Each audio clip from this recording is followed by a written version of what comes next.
गजाननं भूतगणादिसेवितं कपित्थजम्बूफलचारुभक्षणं उमासुतं शोकविनाशकारकं नमामि विघ्नेश्वरपादपंकजम। नमस्कार प्रिय दर्शकों, आपका स्वागत है मेरे YouTube चैनल एस्ट्रो योग वॉइस में।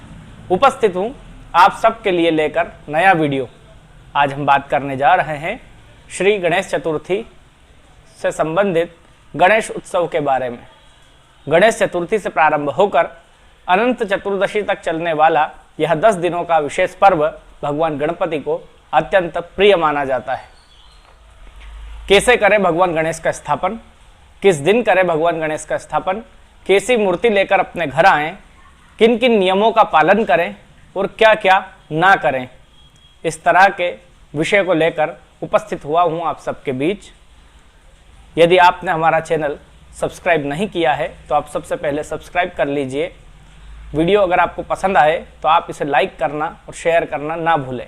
आइए अब बात करते हैं आज के विषय के बारे में। श्री गणेश चतुर्थी का पर्व भाद्रपद शुक्ल पक्ष की चतुर्थी को मनाया जाता है। शुक्ल पक्ष की चतुर्थी से चलता हुआ यह पर्व अनंत चतुर्दशी को पूर्ण होता है। इस वर्ष श्री गणेश चतुर्थी 19 सितंबर 2023 को आई है। दिन मंगलवार है और मंगलवार के दिन चतुर्थी होने के कारण इसे अंगारक चतुर्थी भी कहा जाएगा।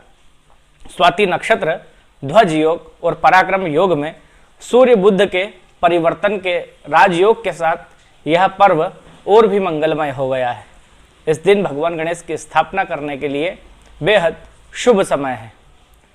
चतुर्थी तिथि 18 तारीख को ही मध्याह्न काल से लग जाएगी, जो 19 तारीख के मध्याह्न काल तक 1:40 के लगभग तक चलेगी। भगवान गणेश की स्थापना के लिए सबसे सर्वश्रेष्ठ समय 19 तारीख के सुबह ही रहेगा। 19 तारीख को वृश्चिक स्थिर लग्न में भगवान गणेश का स्थापना करने का जो समय है वह बेहद ही शुभ और पुण्य प्रदाता माना गया है। शुभ कार्य करने के लिए शुभ मुहूर्तों को लेना चाहिए। शुभ मुहूर्त को यदि हम लेते हैं तो हमारे कार्य निसंदेह सफल होते हैं। भगवान गणेश की स्थापना के लिए आपको बिल्कुल शुभ समय ही लेना चाहिए। वृश्चिक लग्न की बात करें तो वृश्चिक लग्न इस दिन 10:40 से 1:30 तक चलेगी। इस दिन आप इस समय में भगवान गणेश का स्थापना कर सकते हैं। यह बहुत ही सर्वश्रेष्ठ समय है।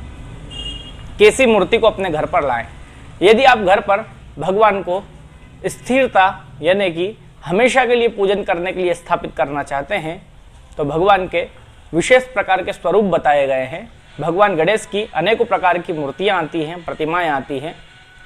विशेषकर 2 तरह की मूर्तियां होती हैं। एक होती है जिनमें भगवान गणेश की सूंड दाईं ओर मुड़ी हुई होती है और एक होती है जिसमें बाईं ओर मुड़ी हुई होती है। भगवान गणेश की बाईं सूंड में चंद्रमा का स्वरूप माना जाता है और दाईं सूंड में सूर्य का स्वरूप माना जाता है।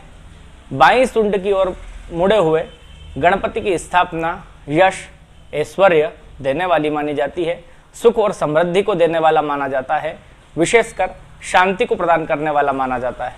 तो वहीं दाईं सूंड की ओर जो गणपति बिठाए जाते हैं उनकी पूजन और अर्चन का विशेष शास्त्रीय विधान बताया गया है।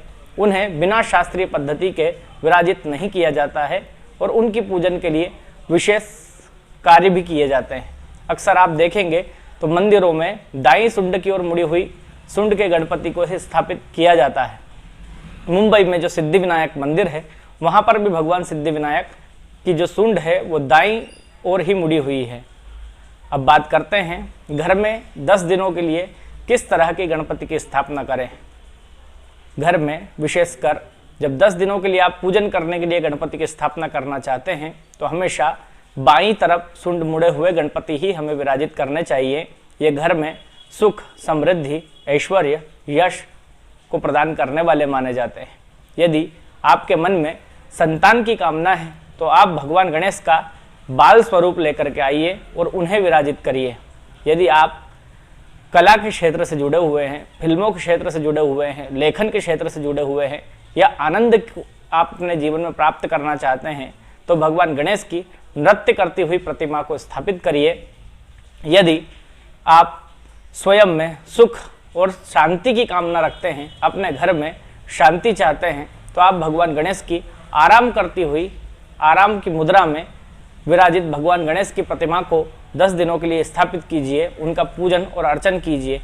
इसमें विशेष ध्यान रखिए भगवान का एक हाथ अभयता प्रदान करने वाला अर्थात आशीर्वाद स्वरूप देता हुआ हो और साथ में उनकी सवारी मूषक राज भी उस मूर्ति के साथ उपस्थित हो, तो यह सर्वश्रेष्ठ मूर्ति मानी जाती है। क्या करें? 10 दिनों के इस पर्व में सात्विकता का विशेष ध्यान रखें। प्रतिदिन स्नान ध्यान पूजन करें। भगवान गणेश का भी नित्य पूजन अर्चन करें। भगवान के वस्त्र को प्रतिदिन बदलें। भगवान को प्रतिदिन नित्य नई नई चीज़ों का भोग लगाएं। भगवान को मिष्ठान अत्यधिक प्रिय है। मिष्ठान से बने हुए विशेषकर बेसन के जो पदार्थ होते हैं मीठे, उनका आप भगवान को भोग लगाएं। मोदक का भोग लगाएं, बेसन के लड्डू का भोग लगाएं और भगवान की निराजन आरती इत्यादि करें। जैसे हमारे घर कोई मेहमान आता है तो हम उसका सुबह शाम ख्याल रखते हैं, ठीक इसी तरह से भगवान गणेश को भी जब हम अपने घर में विराजित करते हैं तो हमें उनके लिए पूरा समय निकालना चाहिए, पूरा समय देना चाहिए। ठीक इस तरह से भगवान का पूजन करें। क्या नहीं करें? अपने घर में किसी भी तरह का जो असात्विक कर्म है, जो तामसिक भोजन है, उनको अपने घर के रसोई से दूर रखें। जिन चीज़ों का हम भगवान को भोग लगा सकते हैं सिर्फ वही चीज़ें अपने रसोई घर तक लेकर जाएं। घर में किसी प्रकार का दुर्व्यवहार या दुराचार ना करें। स्त्रियों का सम्मान करें। अपने बच्चों से प्रेम बना करके रखें। अपने परिवार में एक खुशहाली का माहौल बना करके रखें। बॉलीवुड के गानों पर जो आजकल फुहड़ता के साथ नृत्य इत्यादि के कर्म होते हैं, इनसे बचें और शास्त्रीय विधान से भगवान का पूजन अर्चन करें, भजन इत्यादि करें।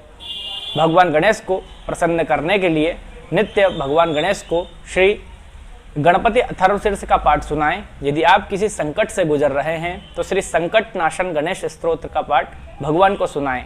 यदि आपके मन में कोई विशेष मनोकामना है तो भगवान का 1000 मोदक से सहस्त्रार्चन करें और भगवान को मोदक चढ़ाएं। बाद में उसे प्रसाद के स्वरूप में सभी को बांट देवें। यदि यश, ऐश्वर्य और बुद्धि से जुड़े हुए चीज़ों को लेकर आपके मन में कोई कामनाएं हैं तो भगवान का दुर्वा से सहस्त्रार्चन करें। गणेश चतुर्थी के दिन चंद्रमा का दर्शन करना निषेध माना गया है। यदि इस दिन आप चंद्रमा का दर्शन करते हैं तो यह कलंक लगाने वाला होता है। इसकी एक कथा भगवान कृष्ण से भी जुड़ी हुई है। इसलिए चतुर्थी के दिन चंद्रमा का दर्शन करने से बचें और भगवान गणेश की आराधना चतुर्थी से अनंत चतुर्दशी तक करते रहें।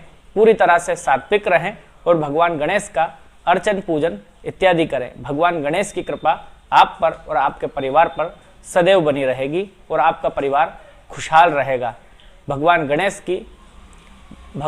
जी आपकी समस्त मनोकामनाएं पूर्ण करें। श्री गणेश चतुर्थी की आपको और आपके परिवार को हार्दिक हार्दिक शुभकामनाएं। जय श्री महाकाल, जय गजानन।